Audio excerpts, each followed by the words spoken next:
আসসালামু আলাইকুম রহমতুল্লাহি বারাকাতু। Good morning dear India. আমি কমনওয়েল ইন্ডিয়াতে আপনার সঙ্গে আছি। আশা করি সবাই ভালো আছেন। আলহামদুলিল্লাহ আমি ভালো আছি। সকলকে অসংখ্য ধন্যবাদ যারা আমার ভাষাটা শুনবেন এবং শুনছেন, সকলকে অসংখ্য ধন্যবাদ। আমি আজকে স্ক্রিনে একটা ছবি শো করেছি, দেখেন।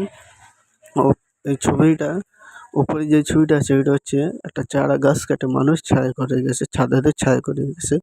আর নিচেই যে ছবিটা আছে ওটা হচ্ছে ওই মানুষটাকে গাছটা ছায়া করে গেছে।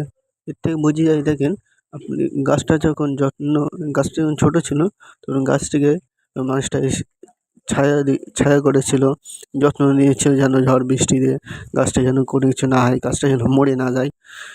ওই মানুষটা গাছটির যত্ন নিয়েছিল। গাছটা যখন বড় হয়েছে তখন কিন্তু মানুষটা বৃদ্ধ হয়ে গেছে। ওই মানুষটা তখন ওই গাছটা ছায়া করছে, মানুষটা তখন বিশ্রাম নিচ্ছে গাছের তলায় এসে। এর থেকে বুঝে যায়, দেখেন, আপনাকে কোনো কিছু করতে হলে প্রথমে আপনাকে ছোট্ট থেকে শুরু করতে হবে, আস্তে আস্তে বড় হবে আপনার সফলতা। ইনশাআল্লাহ সফলতা আসবে। সবাইকে অসংখ্য ধন্যবাদ। আসসালামু আলাইকুম রহমতুল্লাহ। গুড মর্নিং, ঠিক আছে।